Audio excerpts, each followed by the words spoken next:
For decades, it's been the habit of most cannabis growers to dedicate themselves to using several bottles of various synthetic nutrients to grow their plants. What we've seen in the last few years, though, is a revival of natural growing techniques that focus on building healthy soil, which in turn grows thriving plants. Instead of dumping raw chemicals into the soil and demanding it grow, true gardeners are learning to work in cooperation with the soil and its inhabitants to create the healthiest environment possible for their plants to live. These natural cannabis growers work with the soil's microbe communities, fungi, and organic food web to strike a balance where they no longer need to add raw nutrients at all because the soil itself contains everything the plant needs to thrive naturally. If you enjoy hearing frank discussions that dive deep into cannabis health, business, and technique, I encourage you to subscribe to our newsletter. Every week, you'll receive a new podcast episode delivered right to your inbox, along with commentary on a couple of the most important news items from the week and videos too. Don't rely on social media to let you know when a new episode is published. Sign up for the updates to make sure you don't miss an episode. You are listening to Shaping Fire, and I'm your host, Shango Los. My guest today is Jeff Lowenfels. Jeff is author of the award-winning trilogy of books titled Teaming with Microbes, The Organic Gardener's Guide to the Soil Food Web, Teaming with Nutrients, The Organic Gardener's Guide to Optimizing Plant Nutrition, and Teaming with Fungi, The Organic Grower's Guide to Mycorrhizal. Jeff writes the longest-running gardening column in the U.S., running 41 years now for the Alaska Dispatch. He's also a lawyer and former TV and radio show host. I was fortunate enough to have the opportunity to hear Jeff speak at the 2016 Emerald Cup in Sonoma, California. He is an incredibly lively speaker, and he kept the room laughing with salacious jokes about fungi in the food web. I knew I had to ask him to come on this show, and he was kind enough to accept the invitation. Welcome to the show, Jeff. Well, it's my pleasure to be here. So, Jeff, when I was a kid, the folks on my block would actually cook their soil in old coffee containers on the grill to make sure that it was good and dead before adding their store-bought inputs and potting up their plants. But now, though, the idea of creating a living soil community to nourish the plants instead of just adding nitrogen, phosphorus, and potassium is really taking over. And for many growers, the idea of creating a self-sustaining soil system instead of just pouring in more fertilizers is a huge jump in their thinking. How do you like to describe living soil in a way that makes sense to folks who are new to thinking about it this way? Great question. And it takes me back to my father's sterilizer. He had the biggest compost pile literally in the town. I mean, this was almost half an acre of compost. And he would then take that compost and put it into a sterilizer. Wow. Whew. And I remember how bad it smelled. So let's start right there. I think you could sort of say that, living soil is all that smell that occurs when you sterilize soil. And so I would start right there. Obviously, soil is not what it used to be. We used to think it was just this inert substance that was there to hold plants and on which you could put fertilizer and, which allowed water to drain through. We now know that that's absolutely not true. It's organic matter. It's minerals from rocks that have broken down over the eons. And it is a tremendous amount of living organisms which require oxygen and water in order to be able to live. So it's completely different than what it was when you and I were younger. Yeah, absolutely. My dad did that same thing with taking his soil and sterilizing it. And nowadays, when we think about living soil, it's much more of instead of considering it an inert thing, it's more about a neighborhood. We're trying to create a neighborhood of good neighbors that'll be a nice buffet for the plant instead of essentially being dead and therefore needing to rely on us for everything. Well, I think what we're really trying to set, you're right. We're trying to set up a neighborhood, and so if you've got a good soil situation, what you've got is a condominium that's operating properly. So it's a perfectly constructed condominium, never needs any repairs. It's got all of the inhabitants that you'd want to have in a condominium, so that everybody has fun and they can, help each other out and they don't irritate each other too much and they take care of the bad guys when they appear. And it's fully stocked with great food, so everybody has a great time in that condominium. You're absolutely right. it's a neighborhood. It's a condominium of that just hums, and it really is the soil food web concept that's taking over. I think how we're looking at not just how we grow cannabis, but it's how we grow food. It's what we eat. It's how we eat. It's why we eat. The comparison between the stomach and how it operates. I shouldn't say the stomach, but the intestines and how it operates. Versus the soil food web. I mean, everything ties together. It's a beautiful, beautiful system. So because there are so many ways to coax a biologically active community along in the soil, what do you see as a good place for a beginner to start? Well, I think compost is always the best place to start. Compost contains in it all of the organisms that you'd really want to have to hold the foods that the plants eat, I guess that's the proper term, and all of the organisms that eat those organisms and poop out that food so that it's available in plant usable form. So it's got all of the fungi and the bacteria, which are at the bottom of the soil food web, and then it's got the nematodes and protozoa in phenomenal numbers that cycle the nutrients so that compost becomes usable for the plants, and compost is just the easiest thing to get your hands on. It's easy to make. It's easy to buy. Of course, it's easy to buy lousy compost, but it's also easy to buy good compost, and it's easy to make. So I would start right there. That's the be all and beginning. So when people have, found their way to either a good source to buy their compost, or they've done a little homework and they've figured out how to make compost at home, most folks tend to move on from that to nutrient teas, and we're huge fans of nutrient teas here at Shaping Fire. What are some of your favorite wildcrafted nutrient teas for encouraging probiotic growth in the soil? Well, again, I mean, you're thinking in terms of the beginner. I mean, you take that compost, you're right. Once you have that compost, then you learn that you can do designer things with it. You can make more fungally dominated compost or more bacterially dominated compost. For cannabis, you want bacterially dominated compost.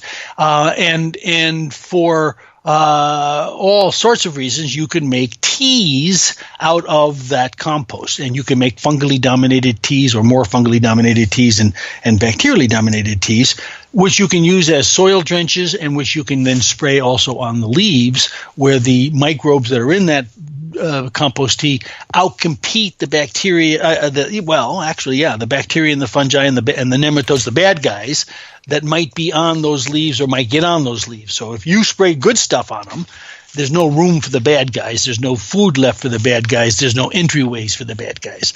So compost tea, definitely something that people want to get into. The intermediate step would be compost extracts. You don't need a brewer. You don't need a tremendous amount of time.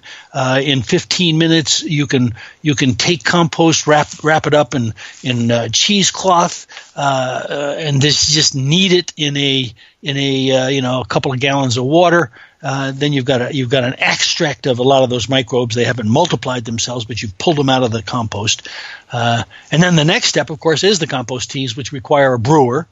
It's often called fermentation because you're brewing the tea. You're taking energy and you're pulling out the bacteria and the fungi and the nematodes and the protozoa, and you're then feeding them and causing them to either grow or to multiply or to change their ratios during a 24 to 48 hour period. And that to many people is sort of the ultimate way of adding biology. I would have said so when I wrote Teaming with Microbes, the first edition back in 2006. I'm beginning to think that it is certainly important, but that there are other things that you can do, namely mycorrhizal fungi, which can be added. Of course, we already know about adding nitrogen-fixing bacteria to the proper plants. So I think compost tea is a large part of a bigger picture. So when you were talking about the nutrient teas, you were talking about a fungally dominant one, and then or a bacterially dominant, or bacterially dominant, and you know, a lot of people who have not gotten to the point yet where they're prepared for a brewer, right. either they don't quite have the budget yet, or they're just, you know, on their learning path and they're just not there yet. Right. They'll probably be using more the second version that you suggested, which is simply take your compost and put it in some cheesecloth and squeeze it into a 5-gallon bucket of water that has had the, you know, chlorine vaped off of it or whatever, right. And then exactly. use that to water your plants, and that's great. But some folks still would like to be able to get that fungally dominant tea effect. Can you suggest a way that we can perhaps inoculate our compost pile so there's going to be more mycelium there for when we do this squeeze the cheesecloth approach? Sure. Well, what happens, of course, is that if you add more brown material to your compost pile, particularly once you've got that compost cooking and really going, you're breaking down more materials which are likely to feed the fungi. So you can start there. You can take the material that you're going to be using either for your tea or for your compost extract, which is that second method, and you can inoculate it with foods that will grow the fungi, and then you take that material and you use it to make your tea or your extract. And in that particular instance, you can use baby oatmeal, ground up barley, but baby oatmeal is probably the easiest thing to get your hands on. And you just simply mix it in so that you can see the flakes, and then you keep it in a dark, warm area for 24, 48 hours, and the fungal hyphae will grow and multiply and form a mycelium. And then you can use that block, because it'll become a block, for your compost tea or your compost extract. That will be more fungally dominated. Or you can use fungal foods in your compost tea, not in the abstract because they're not there long enough to be able to grow. In a compost tea, the bacteria will start to multiply in the first 15, 20 minutes. Fungus will grow, but they really won't multiply for 24, 48 hours, probably more like 48 hours. And really what they're doing is growing them in a compost tea. So you want to use foods that'll feed them. Turns out molasses will actually feed compost tea, fungus as well as bacteria. Just don't use too much. You'll get a lot of bacteria if you use too much. The fish hydrolysates will also feed the fungi. And some people use green sand in their compost tea as a substrate to try to feed the fungi. So, yeah, what you really want to make, however, for cannabis is a bacterially dominated tea. So you really don't even have to worry too much about this stuff. Well, then like that just begs the question, right? So if that was how to make a fungally dominant, how would we flip to the other side and make it more bacterially dominant? Well, remember I said they multiply within 15 minutes. If you do nothing to the tea but just, aerate it for 24 hours, they're just going to be multiplying because they'll be living off the organic material. But if you add molasses, they will go nuts. And of course, it's got to be non-sulfur. And they'll multiply like crazy. A lot of people will throw a little bit of alfalfa in their compost teas the last couple of hours because they're covered with protozoa, and they'll multiply, and so you'll get a nice little mix that recycles itself or cycles the nutrients throughout. So it's a pretty interesting system, and above and beyond everything else, whatever kind of tea you make, it's ultimately up to the plant to adjust its extracts to be able to attract what it needs. So the plant will adjust things to make it work. Right on. So to kind of to summarize that for folks who are new to this idea and it isn't just fitting in immediately, you start by taking some of your finished compost, wrapping it in cheesecloth, squeezing it into a 5-gallon bucket of water. Well, just sort of it's kind of kneading it for 15 minutes. You wrap it up and you just knead that cheesecloth for 15 minutes. Just if I can make some sound effects, and you squeeze these things out. Because let me just back up for a second, just to make sure for people who really don't know what we're talking about. And it's all outlined in the first book, Teaming with Microbes, which by the way, everybody should get. And if you get it and don't like it, I'll buy it back at 3 times the price. I guarantee you're gonna get a lot of use out of it. But the bottom line is what's happening is the plants are putting out chemicals through their root system that attract the bacteria and the fungi, and they eat the stuff that the plant's putting out because it's got a lot of carbons in it. They in turn attract nematodes and protozoa who eat them. They poop the excess. It's got a lot of nutrients in it, particularly nitrogen, which feeds the plant. It's all happening right there in the root zone. The plant can change those exudates to attract what it needs. So, if you put down something and it's something in there the plant wants, it'll change the exudate to attract what it needs. The plant is in control, not you. But again, so you need the stuff for 15 minutes. You pull out the nematodes and the protozoa and the bacteria and the bacteria and the fungi make soil structure. And so that's why you've got to use the energy of your hands to make the compost extract, or the energy from a pump to make compost tea, because these things are sticky and they bind together. It's like the bacteria on your teeth. You don't just swish your teeth out in the morning with water. You brush them with a lot of energy to get rid of that bacterial slime. And that's what you have to do to the particle of soil to break off that bacteria and to strip out that fungi. So you use energy and you make this soup or these teas, and then you use them on your system. And so I tend to use a what do you call it? An aquarium pump that both aerates the tea, but then also provides the energy to break it up. Do you find that that works good for you as well?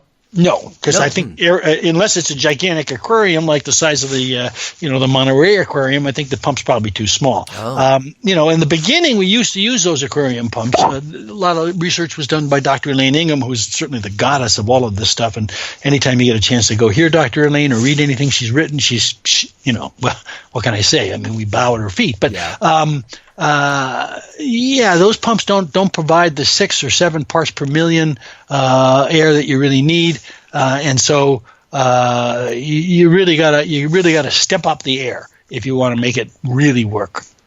So right on, great. I'm glad I asked that question. Yeah, and you shouldn't use those aquarium stones either, because those stones, when you turn the pump off, fill up with water.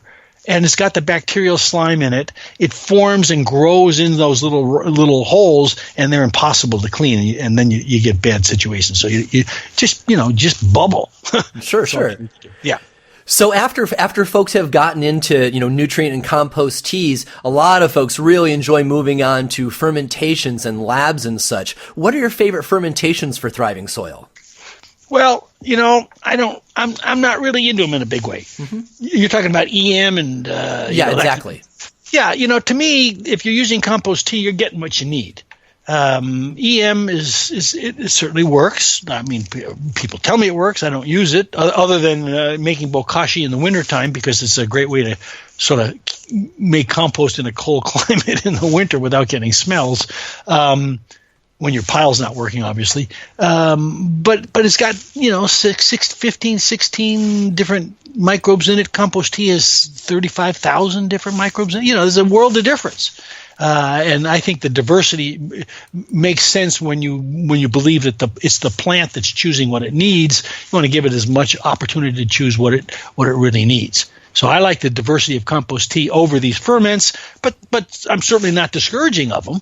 I think all of them do one thing that's important, and that was sort of outlined in the second book, Teaming with Nutrients, which I don't guarantee, because I think it's a much more difficult book to get through, but I think it's an important book, and that is the law of return. And we violate the law of return when we deal with soils, because we harvest things from that soil.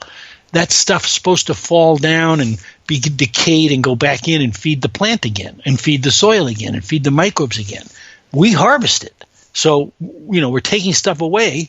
And when you put these ferments in, you're adding a lot, some of the stuff that you've taken away. You're helping to rebalance the law of return. Right. Does that make sense? Yeah, I follow you. Right on. So we're going to take our first short break and be right back. You are listening to Shaping Fire, and my guest today is organic gardener and author Jeff Lowenfels. If you grow cannabis with sunshine, you can often feel limited by the seasonal cycle. You want to grow sustainably and save money, so you use as little electricity as possible. But if you haven't studied or implemented light deprivation techniques into your greenhouse, you're leaving a lot of money on the table. By incorporating light deprivation solutions into your greenhouse, you can often add 2 or 3 additional growing cycles to your year. When you pencil out the financial benefit of those additional cycles, you'll realize why commercial-scale light deprivation technology is remaking the cannabis industry. What used to be done by pulling tarps over hoop houses has been scaled up over the last few years in such a way that it's become mechanized, easy, and affordable to even small-scale commercial cannabis operations. Forever Flowering Greenhouses is the industry leader in light deprivation, greenhouse design, and operation for the commercial cannabis industry. Their team of greenhouse experts have been in the fields of Northern California for decades, and they're now building greenhouses for commercial cannabis companies across the country. If you are new to light dep and growing in greenhouses, I encourage you to go back to Shaping Fire episode 13 with guest Eric Branstad of Forever Flowering. I talk with Eric about the importance of intelligent greenhouse management as well as the huge financial benefit of incorporating light dep techniques. There are so many aspects of utilizing a greenhouse that can go wrong. From temperature and airflow to light dep and workflow, Forever Flowering will help you produce crop after crop of well-cared-for flowers. They can help you retrofit your existing greenhouse with light dep and other modern systems at a level that fits your budget. If you're just starting out, Forever Flowering can help you plan and build your new greenhouse so that you get started on the right foot. The cannabis business has enough risks without trying to go it alone with your greenhouse. Contact Forever Flowering Greenhouses to partner with folks who have an indisputable reputation as knowledgeable and easy to work with. Go to shapingfire.com/FFG to find out more. Now that the health benefits of terpenes have become well known in the cannabis industry, people everywhere are looking for the purest terpenes without adulterants. The problem with most terpene providers is that they're not sourced naturally and instead are made as a byproduct of refining petroleum, and that's so sketchy. The terpenes sold by True Terpenes are entirely different. They are certified organic, non-GMO, and food grade. That means that they are extracted from real plant sources. There are no solvents of any kind. They are distilled only with steam. That's right, only steam. In fact, terpenes from True Terpenes are so pure that you can eat them. Not only that, but you can stack them with better results too. And what I mean is, other companies' terpenes have got a few % of impurities, and when you stack those terpenes to make your blend, you're adding a variety of impurities that degrade your final product. True Terpenes also have strain-specific terpenes for a wide range of cannabis strains like Durban Poison, Sunset Sherbet, and Granddaddy Purple. True Terpenes has robust and supportive customer service, so your questions will get answered fast and efficiently. If you shop for terps before, you know how rare that is. So whether you want to cup your hands to smell some beta-caryophyllene to calm down after getting too high, or if you want to dab some pinene so your lungs feel fabulous and your mind feels liberated, True Terpenes will provide you with a truly natural experience. If you are a cannabis product developer, these are the terps you want to add to your oil or edible or capsule or whatever. True Terpenes are simply the best your money can buy. Don't try and make a premium product with substandard terps. Choose True Terpenes for a top-shelf experience. Go to shapingfire.com/True Terpenes to find out more, or click on the link in this week's newsletter. Welcome back. You are listening to Shaping Fire. I'm your host, Shango Los. And our guest this week is organic gardener and author Jeff Lowenfels. So, Jeff, often with crossover gardeners coming from foods and ornamentals over to cannabis, they don't know too much about cannabis sativa. But, from hearing you today and more especially listening to your 2017 Emerald Cup presentation, you definitely seem familiar with growing it. Where did you learn about growing cannabis? Gee, where did I learn about growing cannabis? I'm trying to think. I guess I was in college. So back in oh my God, it was a long time ago. Maybe I was in law school when I grew my first plant, but I've always grown things, and cannabis is, and I tell people this, for those who don't know on this broadcast, I write a garden column. I've been writing one for, 40 some odd years for the Anchorage newspaper in Alaska. And I write about cannabis now because it's legal here, and I tell people it's just a plant. So it doesn't take any real special skills to grow. I think the biggest problem that I am beginning to notice with growing cannabis is that there are too many myths that people follow without thinking about what they're doing and why those myths might have developed and why they might be myths and therefore not fact. But I started way back when, back in the late 60s. Growing cannabis, first in my apartment in Boston. Then I moved to Alaska. I remember having a couple of cannabis plants here. It was legal because our Supreme Court back in 1975 came out with a conclusion that our Constitution allows you to grow cannabis in privacy of your home. And so I had some cannabis plants growing on my property. And I remember my father coming up to visit and wandering around and saying, "Gee, what is that plant?" And he was the guy that taught me all the stuff I knew about growing plants, although he had never seen a cannabis plant. So I've been growing it for a long time. It's been legal here in Alaska, as I said, since 1975, and therefore I've had a lot of opportunity to practice without having to worry about the law coming down on my head. Yeah, that makes a lot of sense. And it must be really exciting for you, with your relationship with the plant going so far back, and now suddenly people asking you more questions about cannabis instead of, the more traditional gardening topics that you might get through your column. It must be interesting and exciting for you to be able to, talk more about this plant that you love, now that it's being normalized across the rest of the country. Yeah, I mean, for the most interesting thing is, first of all, that both of my publishers, Timber Press, which has published all three of my books, said this book's got to have cannabis in it. Wow. Had they said that to me in 2006, Teaming with Microbes would have been all about cannabis. But my publisher in my newspaper also has said, "Gee, in your column, we'd like you to address cannabis." What? What? I don't have to disguise it as a tomato plant anymore. It's really quite a change. So that's interesting. The excitement is that cannabis growers, as you know, are some of the finest growers in the world. I mean, I shouldn't say growers, finest gardeners in the world. And so the opportunity to be able to kick around questions and things about cannabis and to learn things from them is exciting. And finally, speaking of tomatoes, Ann Landers, if she was a garden columnist, would have said, "How many times can you repeat a tomato column?" To get something new to be able to write about, and something with so much to write about, wow, it's fabulous. And I am convinced on a gardening side that cannabis is the next tomato plant.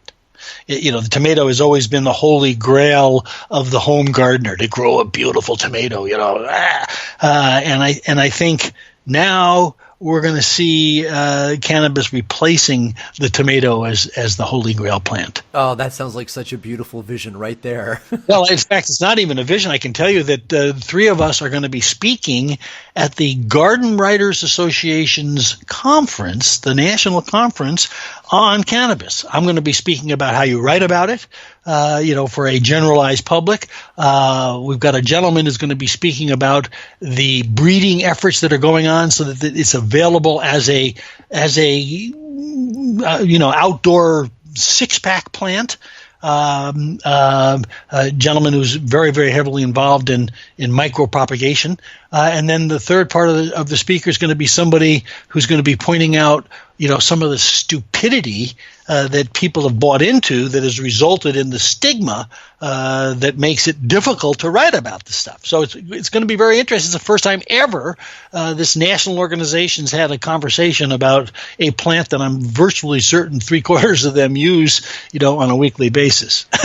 It's so nice to see, we're essentially priming the pump of the next generation of educators to reach out to even more people people. I spend a lot of time speaking with doctors and naturopaths and other caregivers about how to work with patients and their endocannabinoid system. And so I'm creating new educators. Similarly, with the event that you've just described, you are educating gardening writers how to then reach out to their following and teach them how to grow cannabis. And this is how, these are force multipliers of education.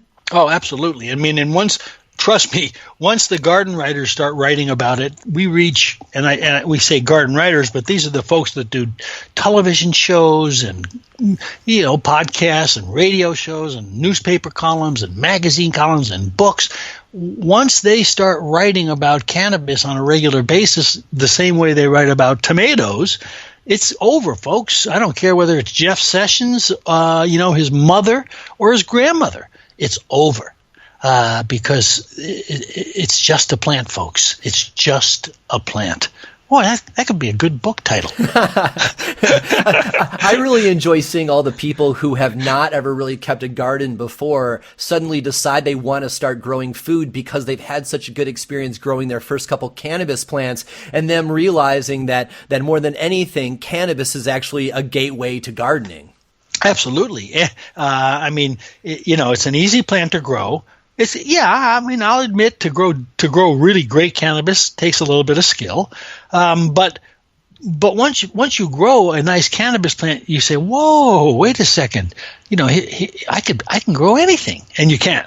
Cannabis is a fun plant to grow. There are a couple of little tricks, but once you nail those down, man, what a fun plant to grow. Right on. So let's get back into the garden. So, gardeners use a lot of nutrients, as we were talking about in the first set. What do you see as a good model of recycling these nutrients back into the ecosystem in a sustainable way after you harvest? A good model of recycling. Well, I think what you're really describing is sort of regenerative gardening, and if I understand your question properly, there are a number of things that I do to try to, again, it all goes back to this law of return that I try to do in order to balance the fact that I've broken the law of return. So I guess do my time is the proper term. So first of all, I reuse my soils. I know a lot of people throw their soils out. At a minimum, put the soils in a compost pile, let them compost for a season or two, and then reuse them after that. But I reuse my soil right away. I don't disturb the roots that are in the soil. I let that organic matter become available to the microbes and therefore the soil system itself during the growth of the next plant. I let that root system act as a guideway for the new roots of the plants that I plant in there, and I let the mycorrhizal network, which I know has developed in that pot or in that garden bed, remain undisturbed, so that it going out to get goodies, which I'm adding into the garden or into the pot by A, using soluble organics, and B, putting compost and organics on the surface. Any leaves that come off the plant on the surface. Any sticks and stems either go into the compost pile that then goes on the plant or go right on the surface of the plant. And I always have mulch whenever I'm growing cannabis. So it actually sounds like that's a no-till technique, really, but in a container. And my next question was actually going to wrap into this. I was going to ask you if you think it makes more sense to no-till and simply replant in the same pot using fresh top amendments that'll get watered in, or are you more a fan of emptying the pots in the pile and then amending the whole pile? But it sounds like you're of the mind that no, just pop out the top of the root system of the prior plant and then just put your new start right on in that same hole. Yeah, I don't think you can do it forever. Well, you probably can do it forever. You got to keep an eye on what's going on, but it's certainly worth people experimenting and trying. Now, the other system works as well. Don't get me wrong, but gee, you've done a lot of work for that. Let's take a male plant, for example. People just throw them out. Wait a second. That male plant has been throwing out the exudates that a cannabis plant throws out into the soil. Why would you get rid of that? it's full of these wonderful, delicious exudates, as Elaine says, cooking candies and stuff that these microbes love. You're going to throw it out just because it's a male plant. No. You cut off the flowers, you compost the rest, and you keep that soil and you plant right in there. It's bingo. You got all the exudates you need right away to start with. Wow. It's just, to me, it just makes logical sense. But I've written 3 books on the subject. So, so earlier you were talking about Bokashi, and Bokashi really seems to be taking over. And for those who don't know, it's a fermented, inoculated, fermented bran, I guess. And do you have any tips or insight that you'd like to offer on making or using it? Because you've probably come across them over the days. Well, it's supposed to be a proprietary mix. You're supposed to buy it only from people who've got licenses, et cetera, et cetera. But if you go on the internet, and I won't do it for you, but you can certainly use Google, which is the cannabis grower's finest tool. You can find all sorts of recipes to make your own. It's not hard. It's very, very easy to do so. And you can use some of your old Bokashi to sort of, inoculate the stuff that you've used. But again, to me, compost is much better than just than using it. I just can't figure out why it's taken over. Right on. Sometimes we keep on coming back to compost tea, and it makes me think that sometimes people like to get more complex just for the complexity's sake because they're active learners and they're curious and they want to do more and more stuff. But since we keep on circling back, would you say that, using a quality compost tea is, I'm going to air quotes this, but all you need, that like really keep it simple. And if you use the compost tea, you're going to get where you want to go. And if you want to learn this extra stuff, by all means, do it for your own enjoyment. But really, you're adding icing on an already done cake. Well, it depends on what you're growing in. I mean, if you've got phenomenal soil, like we have here in Alaska, compost tea is all you need. Our soil is full of volcanic ash. It's got all the minerals you'd ever want, et cetera, et cetera, et cetera. I understand and I believe that it is possible to grow plants without ever adding anything other than the microbes. No question in my mind. But that takes longer than you want to wait, perhaps. You've got a season. You don't want to wait 3 seasons. You've got a business, et cetera, et cetera. And so adding stuff is not bad. And using just compost tea can certainly work if you've got the right soils. But each to his own, so you've got to do some testing. Now, I am a big believer in banding organics underneath plants when I put them in. That doesn't mean I rototill. When you put in a seed or you put in a transplant, you make a hole for it. Well, you can put a little fertilizer in down at the bottom of that hole. You can make the hole a little deeper, and you know what I'm saying? You don't have to rototill the whole area to destroy it, and still be able to apply fertilizers, or what I call microbe foods. So, and certainly by all means, you can use solubles. And certainly by all means you would want to use mulches, and compost I include as one of those mulches.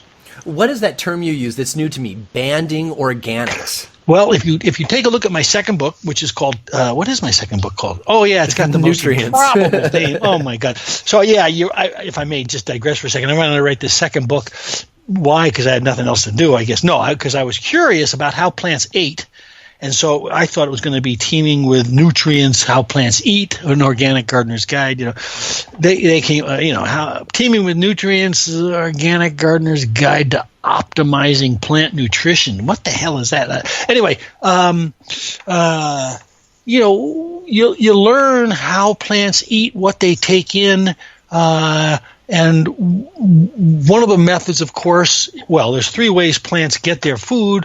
One is by flow. In other words, it's in water, it's soluble, and it goes into the root system by mass flow. The other is by, osmosis diffusion, which, you struggle through in 10th grade. And then you've got mycorrhizal fungi. The osmosis diffusion, that's really sort of when you get direct contact. And then you've got mycorrhizal fungi that go out into the little pores and bring food back. And I forgot exactly what you were asking me about, but I was just asking you to define the banding organic. Yeah. So when you band below where you're planting, and by banding, you just put a little flat area in there, and you just put your fertilizer right down there. or I call it microbe food, maybe a little soil on top of it. Then you put either your transplant or your seed so that the roots grow out into that band. I see. Okay, now I understand. So essentially, you're creating a preset buffet of nutrients, and then the roots are growing, aspiring for nutrients, and then they grow down, and then they hit that band, and then they're there waiting for them. Well, the band is there. They've already deplenished what's in that little zone as they're growing. The mycorrhizal fungi, which you've also inoculated your seeds and your roots with, are growing and are going out into that band and bringing that food back quicker. It's all part, but there's that little bit of food in there that you could add.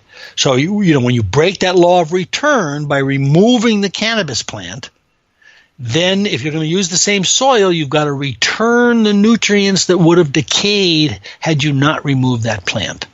Right. As I say in my talks, whoever fertilizes the redwoods, how do they get that big?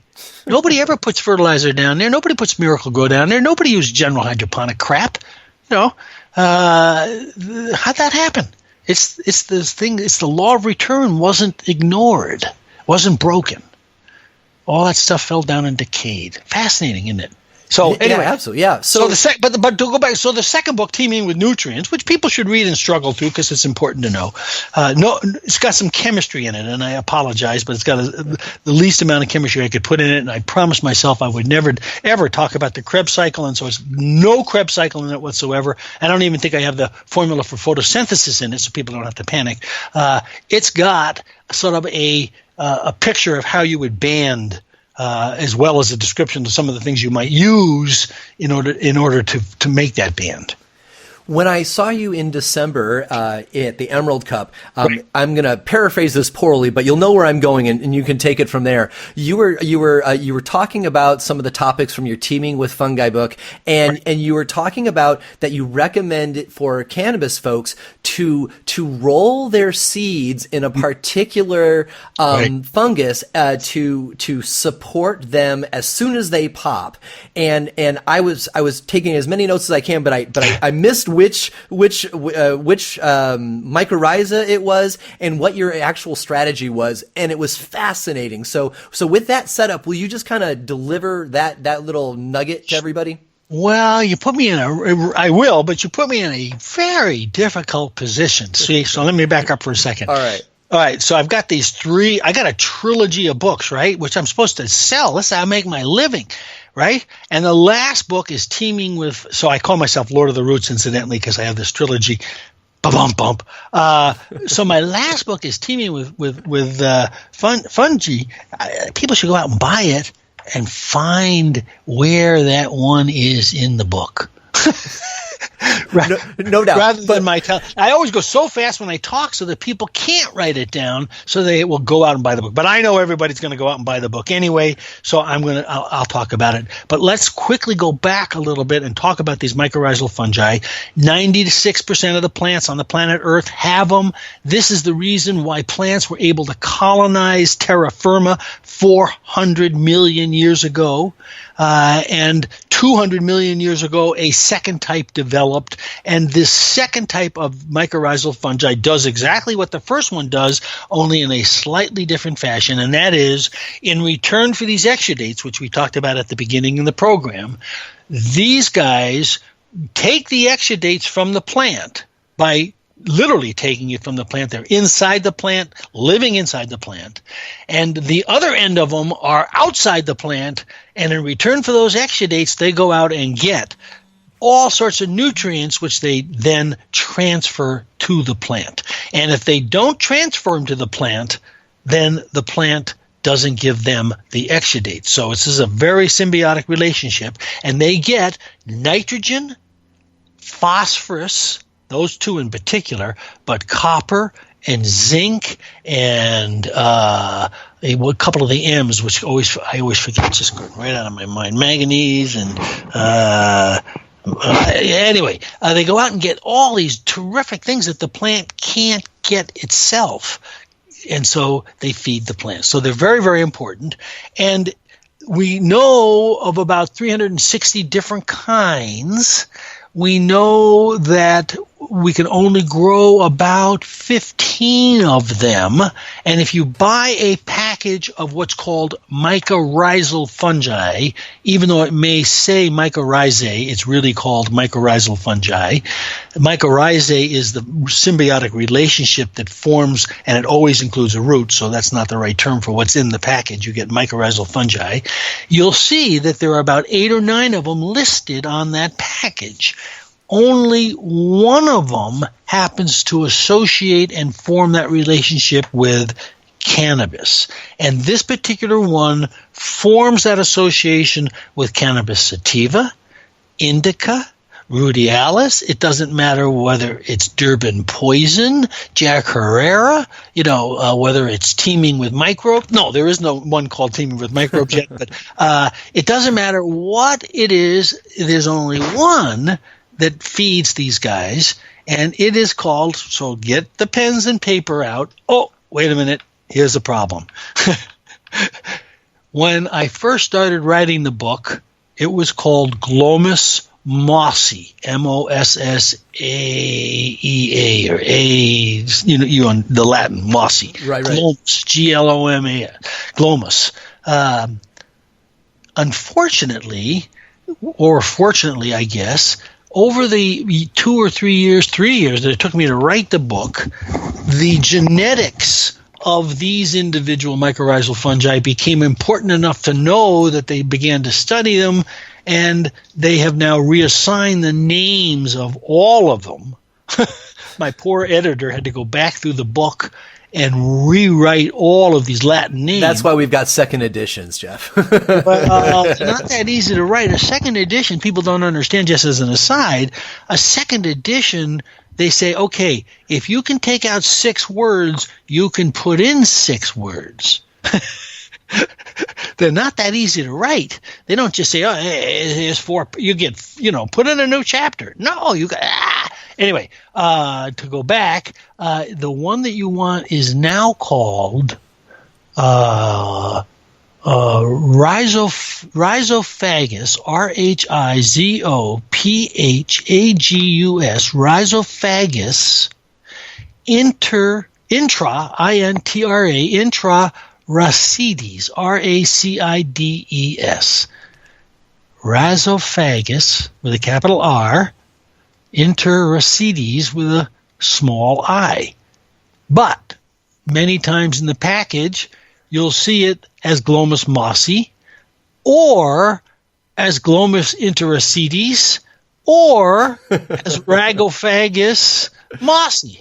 So it's very confusing, but you get the idea. That's the one you want. Yeah, we've got our key search terms now, and that should get us there. And hopefully everybody who's listening is super geeked about this now, and you can find links to the Teeming with Fungi book on the Shaping Fire podcast on the episode page for this interview. And also, it's an easy thing to find on Amazon if you want to go there on your own. So let's go ahead and take our second break. When we get back, we're going to take some questions from the show audience. How exciting! You are listening to Shaping Fire, and my guest today is organic gardener and author Jeff Lowenfels. We'll be right back. Using pesticides when growing cannabis has been common for a long time. Nowadays, though, we know better. We know that most pesticides formulated for food crops have never been tested for use with cannabis. They've been tested to be eaten in tiny doses. They have not been tested to be inhaled, and especially not concentrated into a cannabis oil. Chemical residues from pesticides are not healthy for anyone, but they are especially dangerous for patients. For commercial cannabis growers, this has become very impactful. Cannabis enthusiasts and patients have gotten educated enough that they avoid growers who used pesticides. Not only that, but states across the country have begun making pesticide testing mandatory on all licensed cannabis crops. The time has come to find a better way to fight garden pests than covering your cannabis in chemicals. And there is a better way. Let some good bugs fight your bad bugs. Beneficial insects and predatory mites have come a long way since we were buying ladybugs online and putting them in the grow room and just hoping for the best. Natural Enemies Biocontrol can help you solve pest issues without using chemicals. Natural Enemies founder Shane Young learned best practices from working in the ornamental plant industry and has fine-tuned those strategies specifically for large cannabis crops. Shane works with commercial cannabis clients across the country to ensure that they keep their crops safe and pest-free without the use of chemicals. Natural Enemies has proven solutions for spider mites, aphids, thrips, russet mites, broad mites, shore flies, whitefly, and others too. You can rely on Natural Enemies for expertise and excellent service. For more information, go to shapingfire.com/natural enemies or simply click on their banner in this week's newsletter. If you like podcasts like Shaping Fire, chances are that you'll like audiobooks too. Just like with podcasts, audiobooks speak to you, tell you stories, and teach you stuff. Here's the thing. Audible.com has an offer that I want to tell you about. Right now they are offering a trial of their audiobook service for absolutely free. You can go to shapingfire.com/audible and you'll get a free audiobook, straight up. You can listen to it on your mobile device, computer, or download it and listen to it, like anywhere. It's really simple. Of course, they want you to subscribe to their service after the free trial and enjoy audiobooks forever, but you don't have to. All you have to do to get the free audiobook of your choice is to just check out the service for free. And the service is pretty great. There are whole sections on permaculture, sci-fi, history, biography. Hell, you can even listen to a book about card counting and blackjack. Whatever, it's all pretty rad.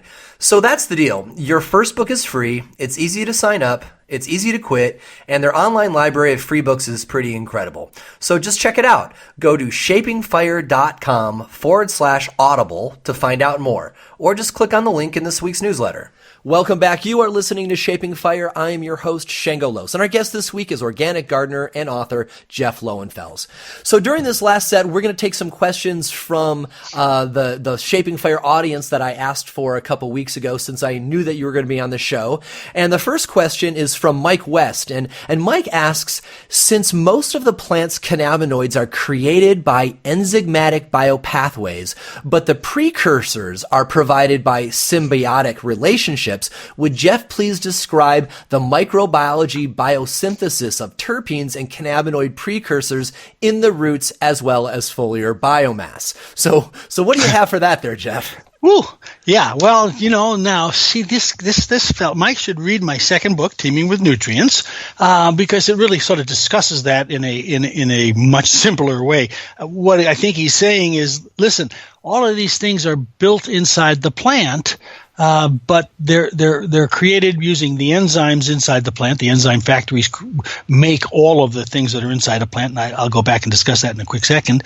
But all of the enzymes are taking goods that come from the soil through a biological pathway, i.e. The microbes mineralize it and make it available to the plant, and the mycorrhizal fungi go out and get it and bring it to the plant. And it's kind of an interesting. It gets converted inside the plant from one sort of energy outside the plant to another kind inside the plant. So let me just back up for a second and say that the second book. And one of the reasons why people find it a little bit complicated, talks about how plants eat. And you can't talk about how plants eat unless you talk about cellular biology. The first book is microbiology. Microbiology is a lot of fun because we studied it in high school, and we know parameciums and amoebas and all that kind of stuff, and it's kind of fun because we're bacteriophobes as a group, and fungophobes, and sort of study them and read about them, and the microbiology is fun. On the other hand, cellular biology was always a pain in the butt. Nobody really liked it. You couldn't see the stuff. You had to use microscopes. Even in microscopes, you couldn't see things. You had to use pictures in books. Everything was 2 dimensions. It wasn't fun. Today, on the other hand, it is not only sort of fun because we have electron microscopes, and now we know a lot more about what happens inside a cell. But as gardeners and growers of cannabis, there's a need to know what goes on in cellular biology. So what happens in the soil is described in the first book, Teeming with Microbes. And those 3 methods that I described before are used to bring in individual nutrients into the plant. And the nutrients enter the plant, and there are only 18 of them, and they enter the plant each through their own gateway. and their own gateway through each individual cell in a plant. And each cannabis plant might have 20 trillion individual cells. Each one of them has a plasma membrane just inside the cell wall, and that plasma membrane has these little tunnels and gateways, and each individual tunnel takes in only one kind of nutrient molecule. And each one of those gateways is constructed by the enzymes, as is the plasmaderma, which is that plasma membrane, as is the cell wall, and as is every single thing made inside the cell by using enzymes. And each individual cell has 10,000 or more different kinds of enzymes, and at least 1,000 of each one of them in an individual cell in which a cannabis plant, or of which a cannabis plant might have 20 to 30 trillion. And these enzymes take these individual 18 elements. You can't play cards with 18 cards, but they're able to convert these 18 elements into every single thing you see in a plant. And therefore, every single thing basically you see in an animal, because that animal, you may not be a vegetarian, but that animal you eat is. And they're eating plants which are made up of these cells, which have all of these enzymes, which have made up every little piece. It's mind-boggling. And so Mike should read the second book and with that question in mind. Right. That's a great answer. And it's a really on point answer too, because you mentioned about at the cellular level we can't see them. And when I actually asked for questions for you, Trent Rinke wrote in and he says, tell Jeff that his 3 books caused me to buy my first high-powered microscope. Oh, fabulous. Well, I mean, you think about it. Let's take flushing, the idea that you flush your plants.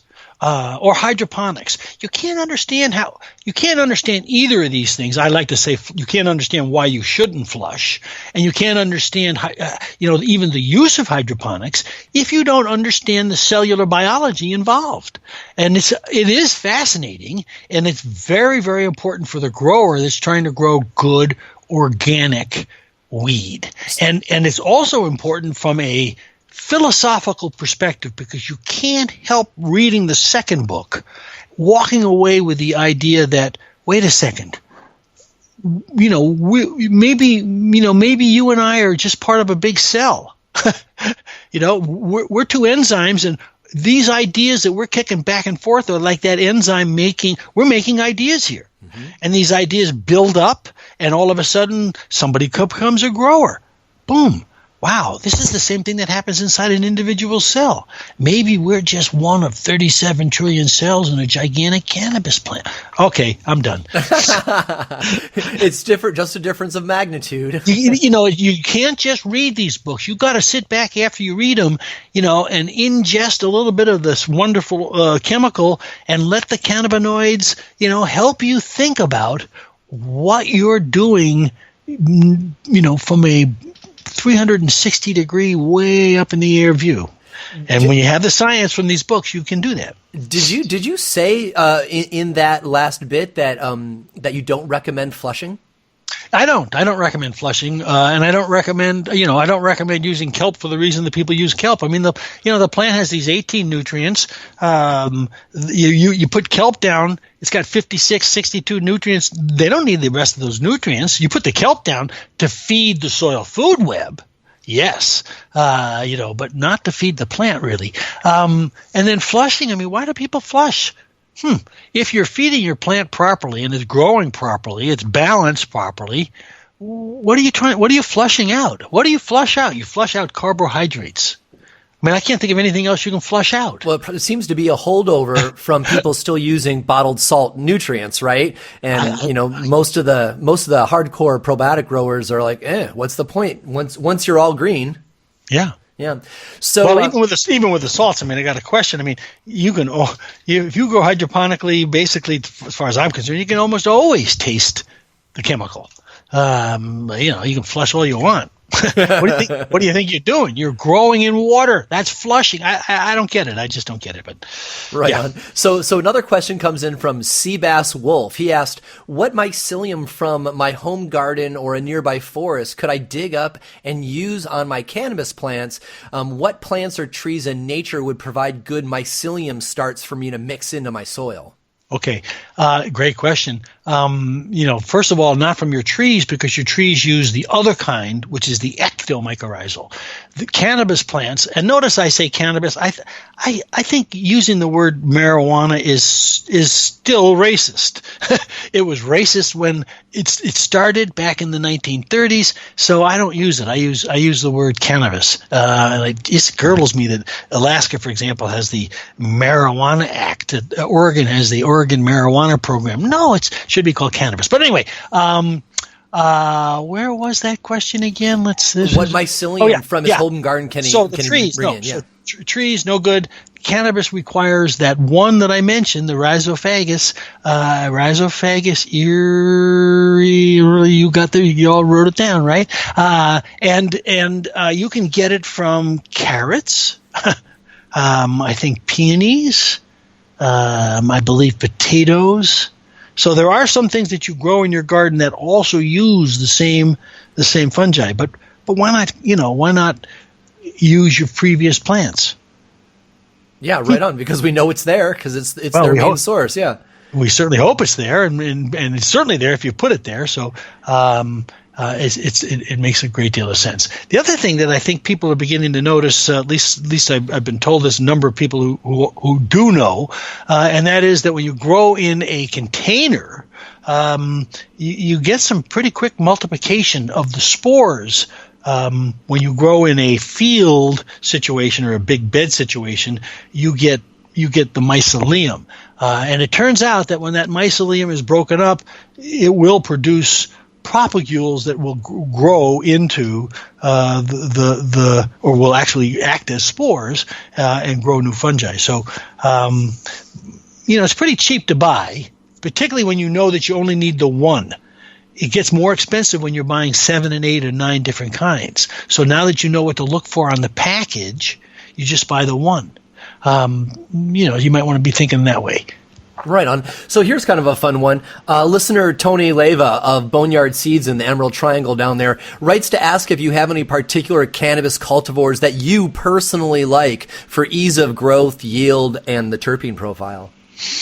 Well, my all-time favorite is Durban Poison. Mm-hmm, yeah. Who doesn't like Durban Poison? Quick grower, beautiful plant, best terpene taste I can think of. Whew. God, I love it. Here in Alaska, we've had a funny situation. It's been legal here in Alaska in the privacy of your home, tent, hotel room, etc. And so we've been growing it here forever. But for years and years and years, we grew 2 things. The first was what people, euphemistically call MTF. Mm-hmm.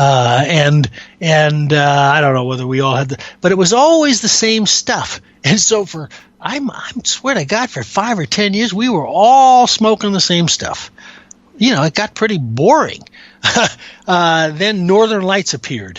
So then, okay. And now, of course, we've got legalization. But we've got a very interesting problem here, and that is our day length situation does not coincide properly with the temperature. And so when you live in Alaska, you have this wonderful burst of daylight. And if you use light deprivation, you can have a phenomenal crop. But if you've just got a regular backyard greenhouse, it gets cold before the plant sets the flowers fully. It didn't last year. It was the first year ever, and people were just rejoicing beyond belief. And so we're limited to what we can grow, and a lot of people grow auto flowers. And when you grow auto flowers, you don't end up with clones. You don't end up with giving seeds to other people. And so there really isn't sort of what do you like to grow? I like to grow auto flowers because they're easy, but they're all different. Yeah. You never know what you're getting. So, but to go back again, if I had my way, oh God, the whole world would be growing Durban Poison. Right on. So the last question for you, Mike Flanagan writes in to ask about your thoughts on Korean natural farming. Yeah.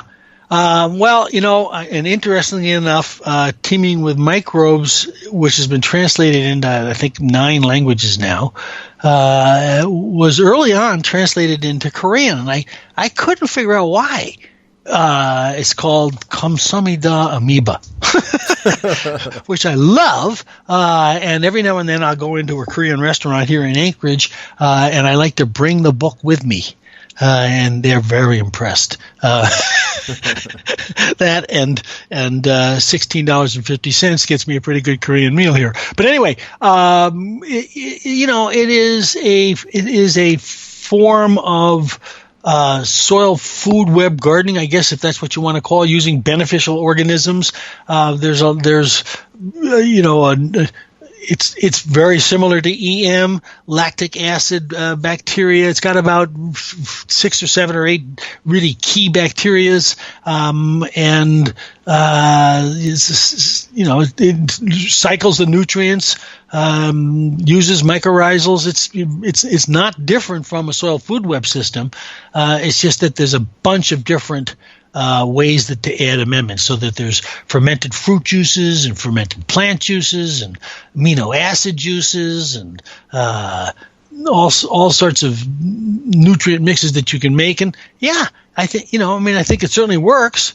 It is a variation of adding either foods or minerals. Or minerals are some of the foods or microbes, so that the soil food web will give the plant the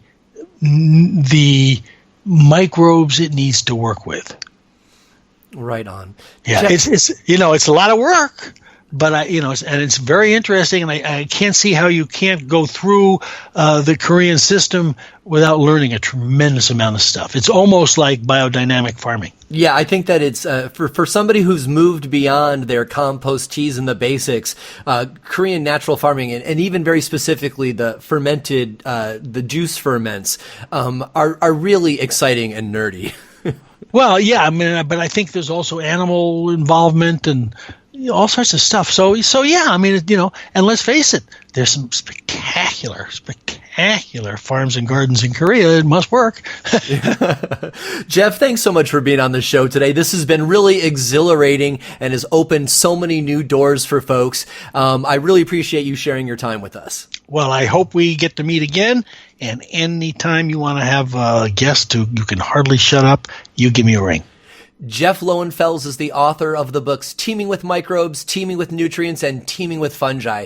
You can find links to those books on the Shaping Fire page for this episode, or by going directly to Jeff's website at www.jefflowenfels.com. And that's LOWENFELS.com. You can find more episodes of the Shaping Fire podcast and subscribe to the show at shapingfire.com and on Apple iTunes, Stitcher, and Google Play.